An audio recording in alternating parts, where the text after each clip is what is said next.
นี่ก็เริ่มดำเลยก็2-3 มื้อนี่แหละเนาะเอาเริ่มดำได้4ให้3ให้เนาะ3ให้ครึ่ง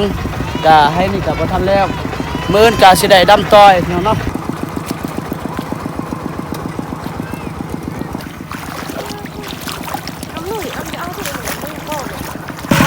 ปลาข้อน้อยพอดีเลยเขาเคี้ยวคุณเล่นมันเป็นไงเนาะแม่นก็เสียที่ไงครับโอ้ปาป๊อดนี่มาพี่น้องมาซอยบาซีดำนานะพี่น้องเนาะเป็นมือแรกของปีนี้พี่น้องนี่ได้ดำนาเนาะ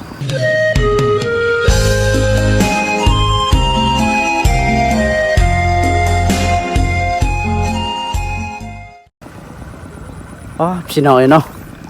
ก็ตอนนี้ก็มันนี่เป็นอันนี้บาซีก็ได้เมื่อให้เมื่อหน้าพี่น้องเป็นมือแรกของปีนี้เนาะก็ได้ดำให้ดำนานี่แหละพี่น้องนี่แม่ครับอันนี้เนาะเพิ่นลกกะก็ได้10 ปลายมัดเลยนี่มาเบิ่งน้องสาวพิมพ์กับอีพอนะเพิ่นดำนา เริ่มดำนี่ก็3 มื้อนี้แหละพี่น้องเนาะแต่มือซื้นเฮาเริ่มดำนะมือได้มือละให้เพราะว่า คนเฮาก็บ่หลายเนาะคือเห็นนี่แหละพี่น้องเนาะในครอบครัวเฮานี่ก็มีแต่ 3-4 คนมือละให้บางอันนี้บางให้ใหญ่ก็ได้มือให้ครึ่งพี่น้อยเนาะบ่แล้วเนาะพี่น้องเอ้ยเนาะอันนี้ข้าวเจ้าดำไก่สิแล้วเลยเด้นี่ครึ่งหนึงแล้วเนาะ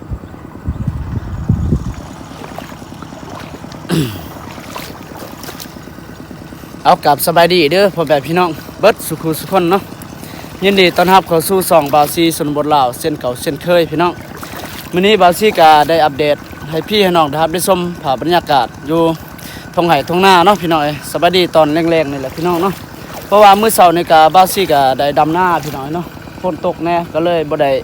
อัปเดตคลิปบ่ได้ถ่ายคลิปให้พี่ให้น้องได้ชมเนาะพี่น้องเอาจะได้ก็ไปติดตามไปชมไปเบิ่งนํกันเนาะบาซิกาได้เปิดคลิปอัปเดตคลิปให้พี่น้องนะครับได้ชมข่าวบรรยากาศอยู่หายอยู่หน้าตอนแรงๆพี่น้อยเนาะนี่เดี๋ยวก็ไปเบิ่งน้องสาวพิมพ์กับอีพอเนาะเพิ่นได้ดำหน้านี่เพิ่นก็ดำหน้าอยู่เพราะว่าอีแม่ก็อันนี้อีแม่ก็ลกกาเนาะพี่น้อยเนาะมาพี่น้องมาซอยบาซีดำหน้านะพี่น้อยเนาะเป็นมือแรกของปีนี้พี่น้อยนี่ได้ดำนาเนาะก็ดีกว่าสิแล้วเนี่ยก็10 ปลายมือเนาะแต่ละปีนี่เพราะว่าคนเฮาก็บ่หลายเนาะนี่ครอบครัวเขาเจ้าก็หลายอันนี้คนก็แล้วไว้เนาะคือนี่เนาะปีนี้เนี่ยเบาหน่อยก็บ่ได้มาดำนาซอยพ่อกับแม่แล้วเนาะเพราะว่าเพิ่นได้สร้างครอบครัวแล้วเมื่อเอาเนาะหน้าพออันนี้ของป้าน้อยเพิ่นได้ดำเครื่องให้ได้เครื่องแล้วเนาะไก่สิแล้วแหละพี่น้อยเนาะไปพี่น้องถูกปากกับอันนี้ปากกับลุงเนาะเพิ่นได้จักให้นี่เพิ่นได้ดำแล้วได้หัน3 มื้อนี้คือกันแหละพี่น้อยเพิ่นเริ่มดำเนาะนี่มันเป็นอันนี้ให้ใหญ่เนาะบางมือกับบาวซีนี่ก็ได้ดำอันนี้เนาะครอบครัวบาวซีนี่ก็ได้ดำ 2 คน 3 คนเนาะบางมือกับบ่ได้เนาะเพราะว่าถ้าลกกาบ่มีคนนะก็คืออันนี้เนาะป้ากับลุงเพิ่นเฮงหาย2 คนพี่น้องเนาะบ่มีคนมาดำซอยแล้วก็เนาะสู้ชีวิตนี่ป้าก็เป็นอันนี้ผู้ลกกาได้แล้วก็ได้ดำนะเนาะบางที่ก็ลุงก็ได้ซอย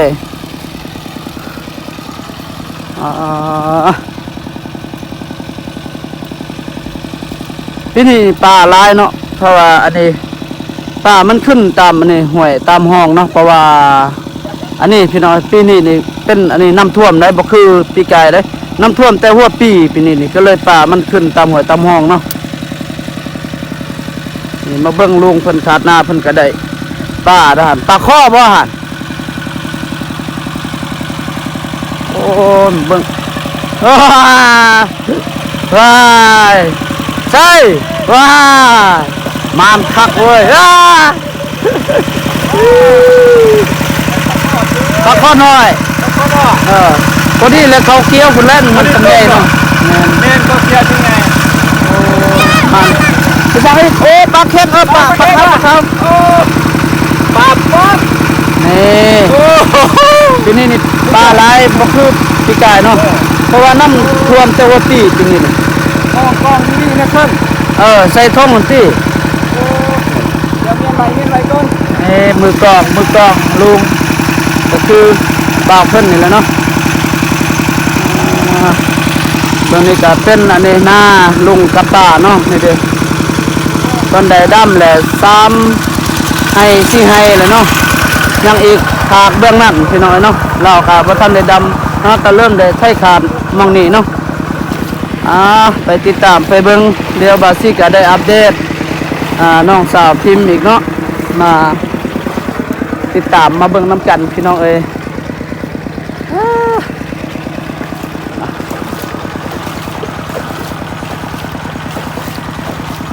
น้องสาวพิมพ์เพิ่นดำหน้าบ่ใส่หมวกได้นี่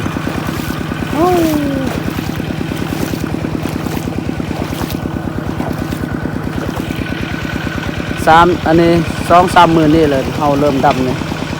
ก็ได้3ให้ครึ่งเนาะไอ้นี่ก็บ่ทันแล้วให้ที่4นี่บ่มีมือกลองนะเลยบาซี่ก็บ่ได้อัปเดตคลิปบ่ได้ถ่ายคลิปตอนอันน่ะบาซี่ดำหน้าเนาะเลยบ่ได้ถ่ายพี่น้องนะครับได้ชม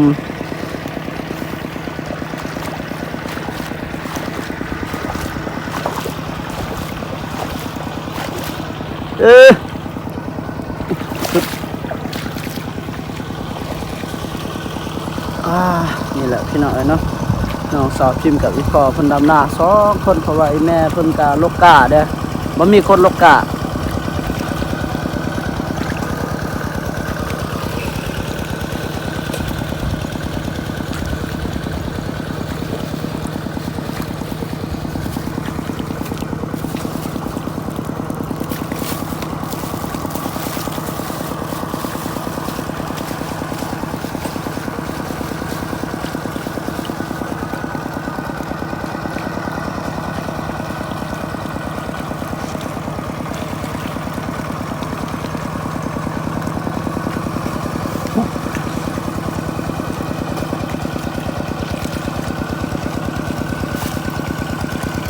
เก็บเอว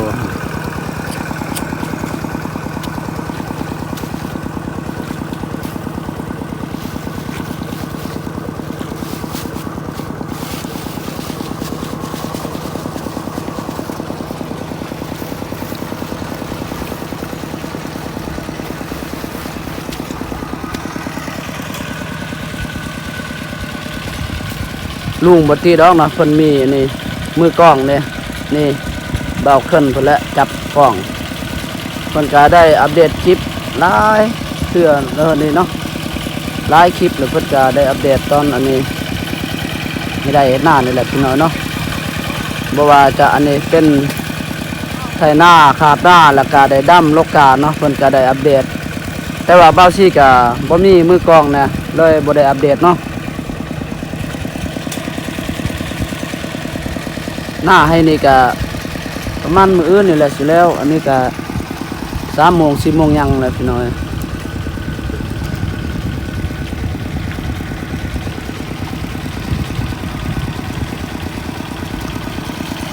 ตั้งแต่ลุงกับป้าเพิ่นได้อันนี้ลงเฮือนเนาะก็เลยได้อันนี้ได้แยกกันปีนี้นี่3 ปีนี่แหละได้แยกกันบ่คือปีทำอิฐเนาะปีกายปีซื้นนี่แหละก็ได้อันนี้ดำหน้าก็ได้ดำน้ำกันก็เล่ไว้อยู่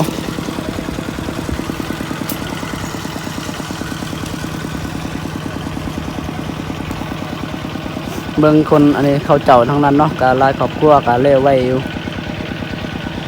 ครอบครัวบาซีนี่แหละกับอันนี้ครอบครัวลุงบัวเงินเพิ่นเองหายเนาะ2 คนเพิ่น ผู้หนึงดำผู้หนึงไทยแล้วก็ป้าเป็นผู้ลกกาเด้อดำเด้อนี่มือกล้องนี่ได้หลายบ่ป้าขึ้นป้าจะได้หลายบ่จักโตจะได้ฮะได้บ่10โตบ่ได้ปลาเขาหน่อยเนาะบางอย่างนี่ก็มีหลายอยู่ปลาซิวนี่ปลาซิวก็หลายปลาขาวปลาเค็งบ่ทันใหญ่ ยำอันนี้แหละเขาเคี้ยวแหละเนาะเขาหน้าเคี้ยวปลามันอันนี้ใหญ่เติบคือแต่ละปีนี่ก็เคยใส่เบ็ดยำอันนี้เขาเคี้ยวเนาะได้ไปใส่เบ็ดปลาข้อนี่แหละก็ได้พอกินอยู่บ้านเฮาพี่น้อย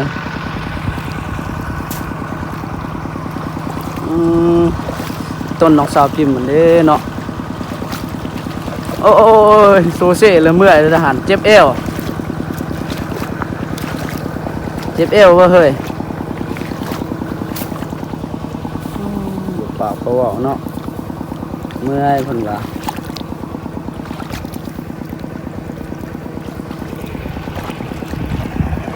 เอาพี่น้องเนาะเดี๋ยวไปติดตามบาซิกาสิได้ดำนาเนาะดำนาซอยน้องสาวพิมพ์แล้วก็อีพ่อเนาะสิได้ตั้งกล้องแล้วพี่น้องเนาะพอดีสิได้อัปเดต ตอนดำนาบ่ฮู้ว่าบาซินี่ก็ดำบ่ไหวเนาะ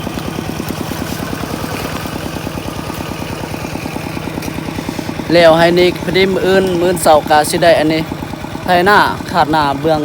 นั่นพี่น้องเบื้องนี้เนาะคันว่าแล้วให้อันนี้เป็นให้สุดเนาะก็สิได้ต่อเบื้องนั้นอีกขึ้นไปเรื่อยนี่จนฮอดเที่ยงพุ่นแหละ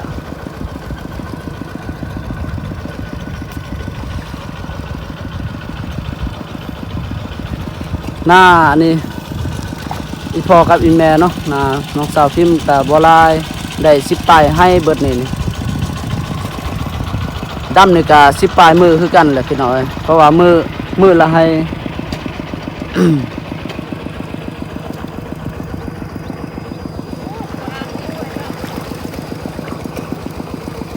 เพิ่นว่าไปใส่เบ็ดดะหั่นสิได้ดำหน้านี่สิแล้วหรือบ่แล้วเนาะพี่น้อยบาซิก็จังได้ก็อัปเดตให้พี่น้องนะครับได้ชมอีกพี่น้อยเนาะเดี๋ยวบาซิก็สิได้ลงดำหน้าซอยอีพ่อกับน้องสาวพิมพ์เนาะมื้อนี้นี่บ่แล้วดอกให้ตัวนี้นี่พอดีมื้ออื่นสิได้ดำต่อเนาะเอาไปติดตามไปครับไปชมไปเบิ่งนํกันพี่น้อย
พี่เดือกระยางตาก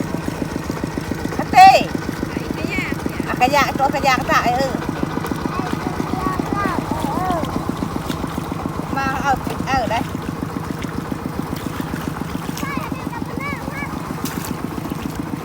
เราต้องการก็ไปได้ทำหลังไง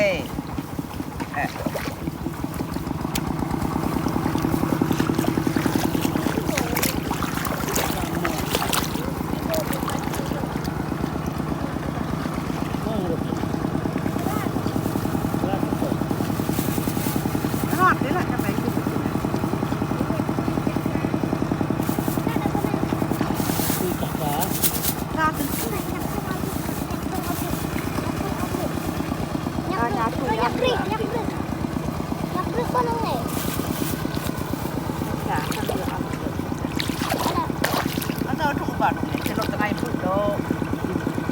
แบบตู้วิ่ง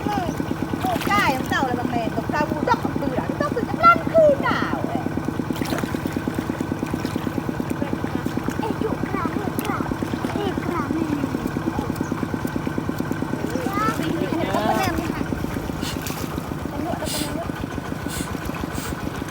โอ้ปูใหญ่เนาะ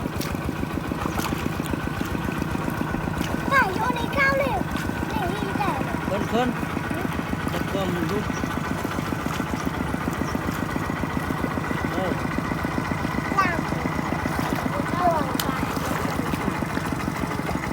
จุดักกองน้ำอามาสักแล้ว โอ้โหสักแล้วเขาแจ้งแล้วก็ตึกนี่ที่ต้องตักเจ้าเจียนบนเจียนนี่อันนั้นคนไหน คุณน้องคุณนายมาจะดูอะไรไงนี่จะพิเศษ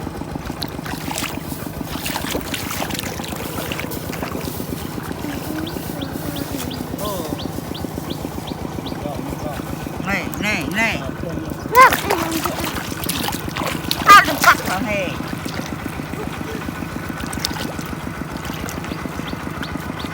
ก็เลยจะหน่อยเก็บเลยเบอร์ที่เก้า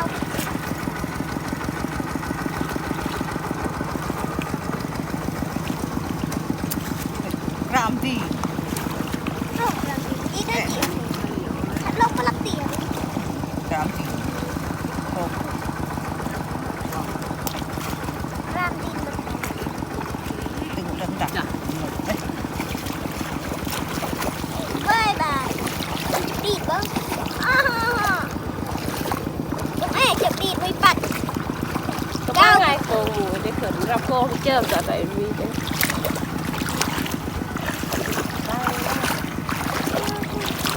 เอาหนุ่ยเอาที่หนุ่ยโกง โอ้ปักดี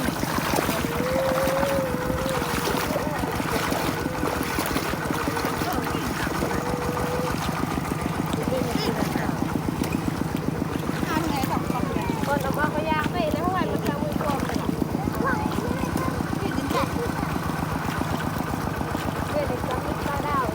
น่าจะดังดาวจะเอา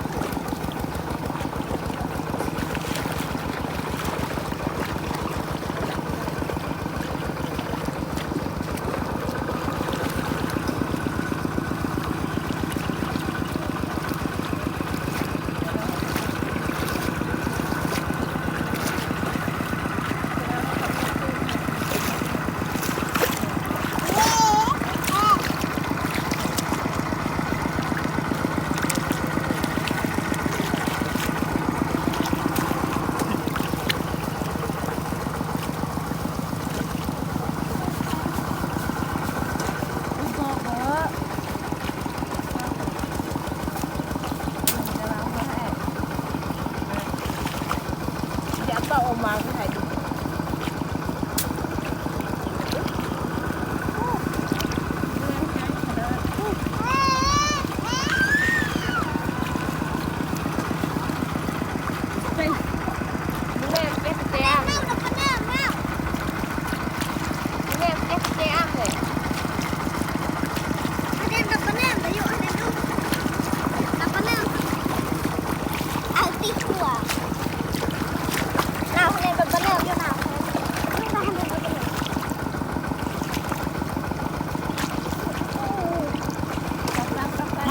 ากมันบ่แก้วหิว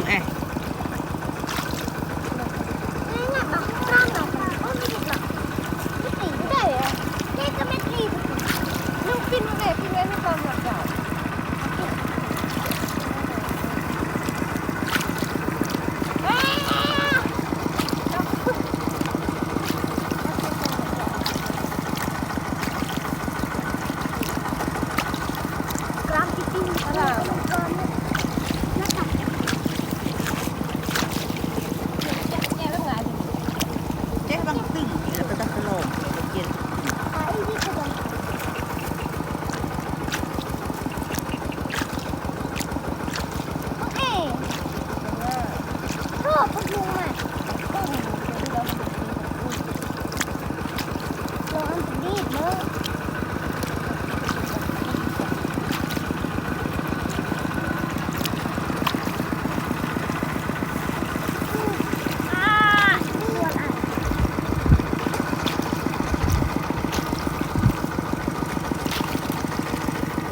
จื้อเนื้อพอจื้อเบอร์พัวหรอก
โดดครับ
ใหม่เนาะ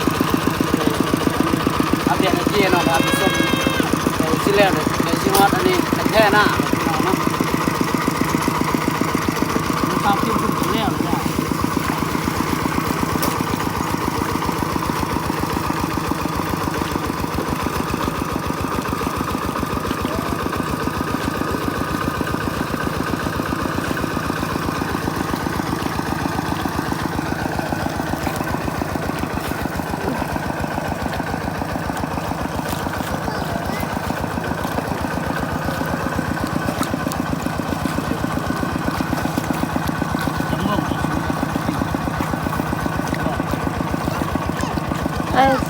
เป็นแน่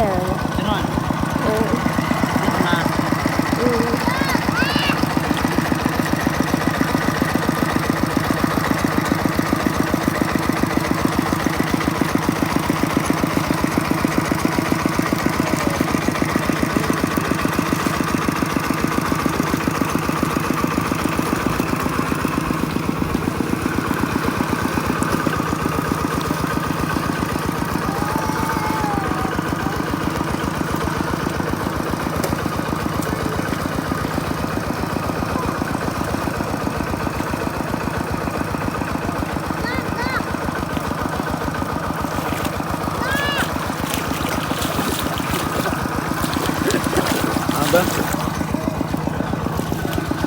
ยังเราเดียวเนาะ